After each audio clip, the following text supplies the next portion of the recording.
Plenty of NFL news over the weekend. Let's start in San Francisco, though, because George Kittle, he spoke. Debo Samuel has permission to seek, and George Kittle is now speaking on, I guess, his behalf, saying that the 49ers can't really replace Debo Samuel. In other quotes, he's hoping that they can figure out something and keep him. It's just a friend just hoping that his friend could stay, but in the end, it's just not going to happen. Well, you know this team better than anybody, so I'm going to I was about to say, yes, that's his buddy, that's his teammate, and, when you look over at that locker and see somebody new in that locker, that's always going to be Debo's locker. Debo didn't do it this way. He wants to keep him around. Of course, you want to keep the band together. I think that, David, you know how I feel about receivers. Okay, this is nothing new. I just think that receivers are replaceable in the NFL unless you have that Justin Jefferson type where you have to keep this person no matter what.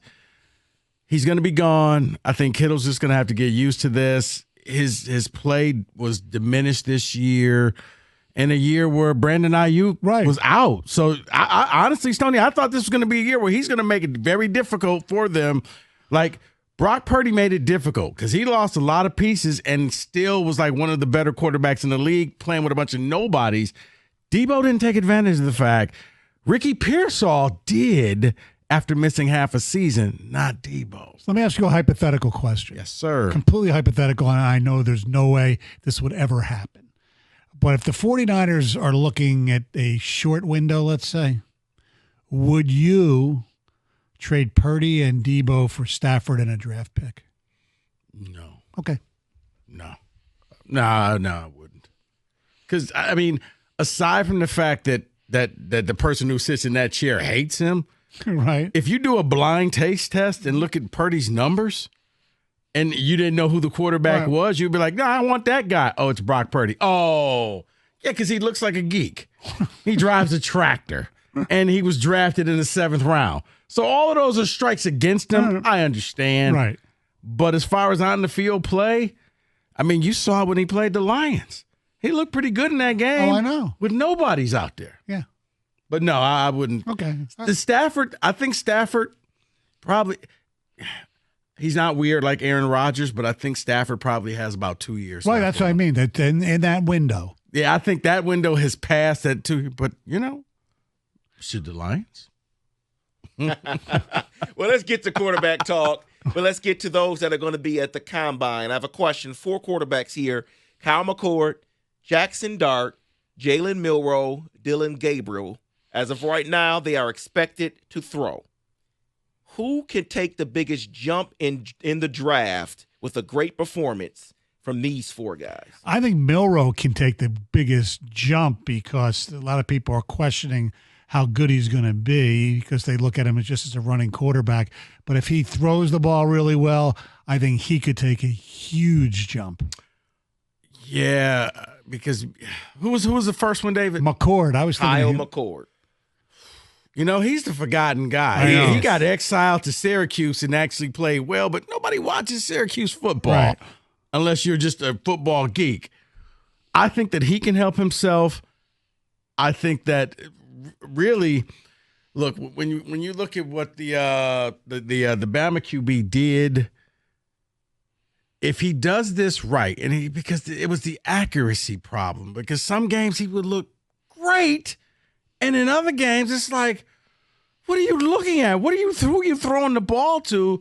That I think that he could become a bigger, more athletic version of a Jalen Hurts, where he could take off, he could run, he could take a hit, and he could also throw. Because remember, Jalen Hurts, that was the big knock on him. He's just a running quarterback, but he can't throw the ball. He's inaccurate. So I see those 2. And Dylan Gabriel, I think that he could sneak maybe into a 3rd, 4th round selection and kind of be that backup kind of quarterback grooming. This older quarterback's leaving, and like the Seahawks. Right.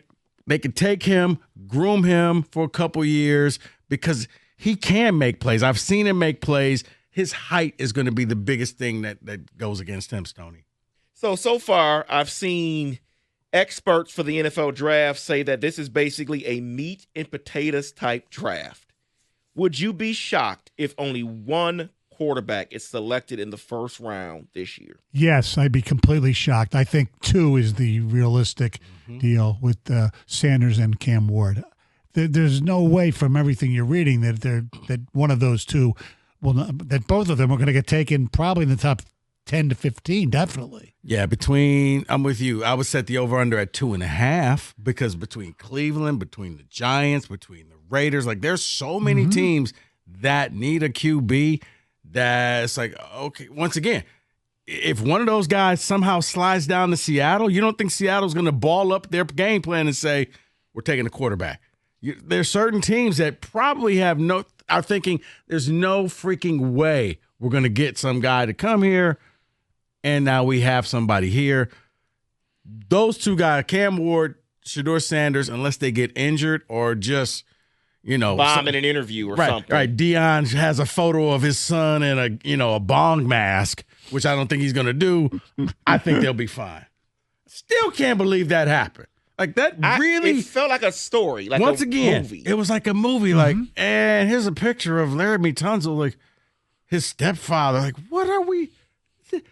Honestly, to this day, I still wouldn't talk to him. Nobody came there. Nobody went to Cam Ward's birthday party at Miami or in Incarnate Word, where he was before.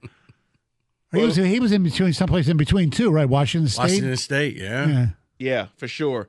Kickoff rule change. We may see it change again. They may move the touchback spot to the 35-yard line. You get a touchback, you now get the 35-yard line. I think the most important portion of the kickoff rule change that could happen was what McKay, who is the over the Rich rules, McKay, Rich McKay over the rules committee. He said he believes that the teams will look again at 4th and 15 or 4th and 20 attempts instead of the traditional onside kick. See, that's the only thing in the kickoff rule I don't like is the onside kick should be what it's always been. It makes no sense, especially now that you have to announce it. I mean, that's ridiculous.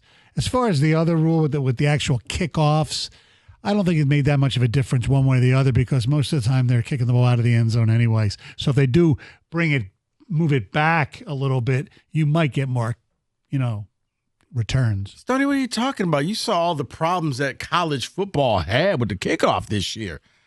I mean, it was like so refreshing because it's like, oh, yeah, you can kick the ball off and have guys run, or you can do an onside kick. If the NFL wants to eliminate this, then just get rid of it and go 4th and 15 if you want that shot. But I'd rather see a 4th and 15 than the onside kick because the part of the onside kick was the element of surprise where the other team didn't know. So even a savvy kicker, if you see something and that everybody's been sprinting back, go ahead, kick it to yourself, and you jump on top. And it's like, great, it worked. But like this. No, I know. I hate the onside kick rule. Everything about this, I don't understand it. I didn't understand moving the extra point back. I guess I kind of see because now they're not automatic, but this is just okay. And touchback, and touchback, and touchback. Oh, no, you just wait. You're going to. No, it was all boring. It was just extra TV commercials. That's how you could squeeze them in. And we were suckers, and we didn't even realize it. You are exactly right. And one final thing is we are finally getting a game in Spain. The Dolphins will be ask for this game? Finally. The Dolphins will be the first team to host a game in Madrid. Yes! Who cares? It says, quote, "We are thrilled to play the NFL's inaugural game in Spain, a country of rich history, tradition, and passion, and home to a vibrant Dolphins fan base." Yeah. Really? Honestly, I do believe that Europeans look at this the way I look at how they try to force the soccer matches here. Like, guys, nobody asked for this. No, you're going to love it. We really didn't ask for it. Now, here's where the thing, Stoney, Lions are overdue for one of these overseas games. Right. Yes, it'll be either this year or next year. So I'd like to see if there's going to be a Lions takeover. If you're going to do it, I guess Madrid would be you could turn it into a vacation. Well, they're not scheduled to play the Dolphins. Not this year. Right. It'd have to be the Lions would have to be the road. You'd have to give up a road game. Yes. Who cares? So it could be I think it's 2 games that they could possibly. Kansas City on? Kansas City's on the road for them, so right. I think they can't. I don't know. We'll see, but it could happen. Yes. It's the sad reality is you don't even look out for your fan base in doing this. Gastonia, you brought it up. You don't release the schedule until later. Right. And now I can't buy a ticket right now where it may be a little cheaper. Yeah, exactly. No. Just wait. Like, you really don't care about the people. No. Just admit it. No. It's brutal. Yeah, it is brutal, and that is in football today.